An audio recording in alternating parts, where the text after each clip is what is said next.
não me tocar. Não quero saber de abraços. Mano, como eu canto mal. Mano, como eu canto mal. Como eu canto mal. E ainda mais o meu cabelo tá todo bagaçado. Ah, quer saber? Também vou embora. Bom, galera. Fala, galera. Estamos começando mais um Junho BR. E galera,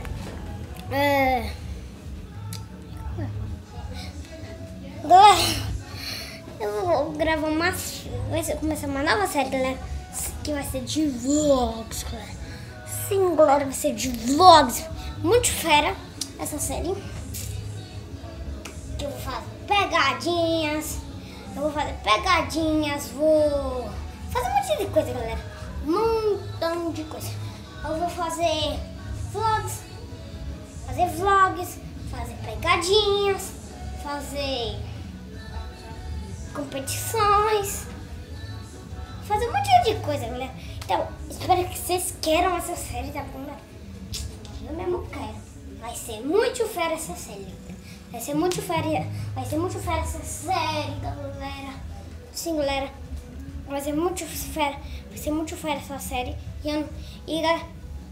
E galera, se vocês não, quando eu gravo um vlog, galera, vocês podem ver que quando eu gravo um vlog é muito escuro, porque, galera, quando eu gravo um vlog é escuro.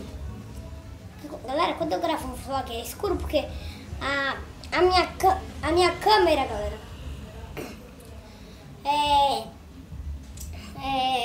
minha câmera, galera, é escura, galera.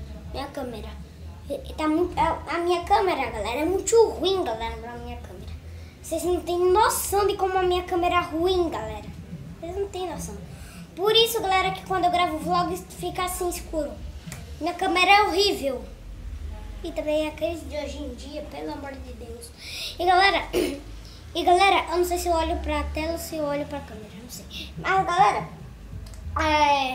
eu vou começar uma série de vlogs, como eu disse, que eu vou fazer um monte de coisa muito boa, galera.